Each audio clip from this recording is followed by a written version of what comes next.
Hey everyone, and welcome back to the Epicurean Kitchen. I'm Emma Porter, Loyalty Club Manager. And I'm Katherine Brown, Public Relations Manager. So a bit different today. So we're all about food and wine and what goes well together, and we're in a barbecue mood at the moment. So I've actually fast forwarded in time and I've grilled our beautiful fresh pineapple here. And then I've made a little something that I'll tell you about in a moment, but some wines going on, Katherine? Yeah, Emma, we actually have 3 wines. I really see the pineapple, just even the smell, the aroma of these pineapples. It's feeling like summer, and it is going to be summer very soon. So I've really grabbed 3 super summery wines.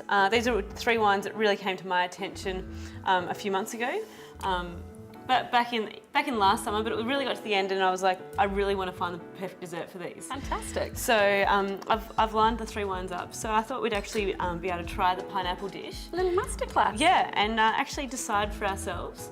But we'll let the viewers decide for themselves as well.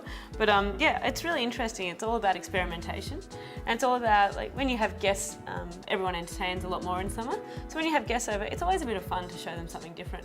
And because you do have access, being an Epicurean, to these fantastic wines, you may as well put in a bit of an order for a mixed dozen. Absolutely. Really mix things up and really be able to show your guests what Brown Brothers can do. Because it's not just one wine and one food, is it? It's Definitely. all about finding the right wine for you and the right food. Now, I've done something a little bit odd here. I'm not sure how it's going to come up on camera, but it's almost like a caramel. They call it a milk jam, or dolce de leche, which my pronunciation is going to be terrible. I can only apologise. But it's actually evaporated condensed milk in a can. Now, I think the old-fashioned way was to boil the can, but we've steered away from that. Apparently, explosions, kitchens redecorated. It'll be fun, but you actually put it into a tray, into another tray to create a bain-marie, and then you cook that really low and long on about 180. And I did mine for about an hour. It doesn't look pretty. I think I burnt the first one, if I'm honest, but it does actually come out once you let it cool and relax. You get this almost very light caramel and jammy consistency. So we're going to try a bit of that with the pineapple as well. Fantastic. And some wine. Yes, so my idea is that we'll actually try a bit of the pineapple and then actually taste all 3 wines, and then we'll have a bit of a chat about them. Great. Now, would you like yours with or without caramel? With caramel, please. Yum. So over these summer months, it's great to have these nice, ripe Queensland pineapples. And it's amazing, that caramel, although it's condensed milk, it's not overly sickly sweet. No, it's really light. It really balances it out. So now let's have a bit of a try of the wines. The first wine we have is the Sparkling Moscato.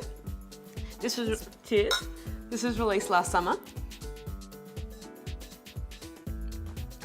As you see, That's just so much fun. it is. It's grapey, as we like to explain. Yeah. And with that, but it's not overly sweet.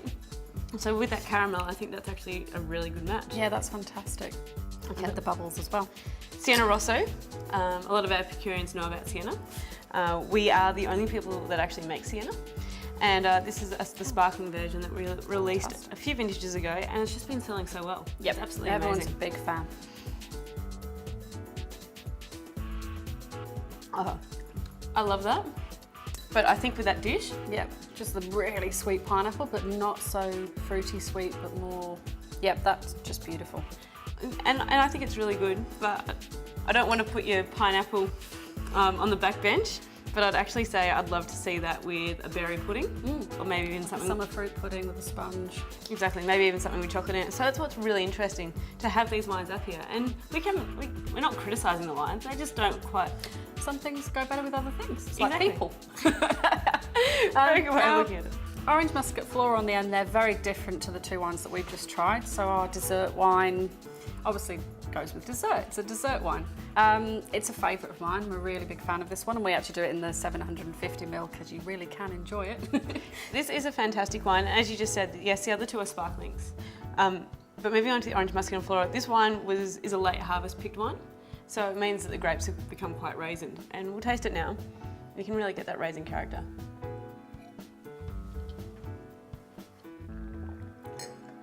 Yeah, it's great. Nice, lush. Look, I think with that caramel, Yeah, I think that's the winner. it's just so soft. It's great. Yeah.